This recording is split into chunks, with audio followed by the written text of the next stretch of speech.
Hi there, you join me now as I look at hybrid golf clubs. Now, hybrid golf clubs have been around in people's bags maybe for 10 years now.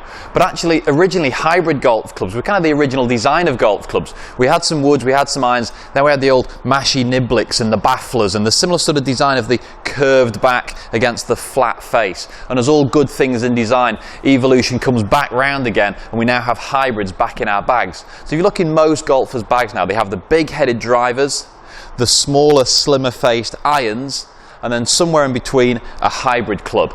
And if you imagine that's like the bridging of the gap between the irons and the woods, the hybrids will now bridge the gap. And for a lot of people, they would start by replacing their most difficult to hit irons, a 3 and a 4 iron. But actually, a lot of golfers now are finding that they're struggling more and more with their irons, yet they're enjoying more and more hitting hybrid golf clubs. So we now start to look at hybrids feeding into the rest of the bag, replacing sort of mid or even short irons.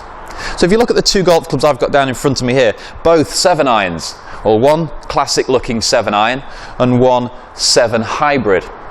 So both similar length, both exactly the same loft, 34 degrees, but actually very different in the design. The iron, the more classic sort of slim top line to look down on, whereas a hybrid club, much wider, much more confidence giving, fatter back end there. Now, when you look down on the golf ball, it might take a little bit of getting used to looking down on a hybrid club rather than looking down on an iron. But if when you look down on an iron you're filled with sort of fear and trepidation and you're not too sure whether you're going to strike the ball well, yet when you look down on a hybrid or a fairway wood, the bigger, rounder, fatter sole gives you a little bit more confidence when you look down on it. It might be worth considering having hybrids progressively through your set. So you have your woods at the top end, they will probably always hit the ball the furthest.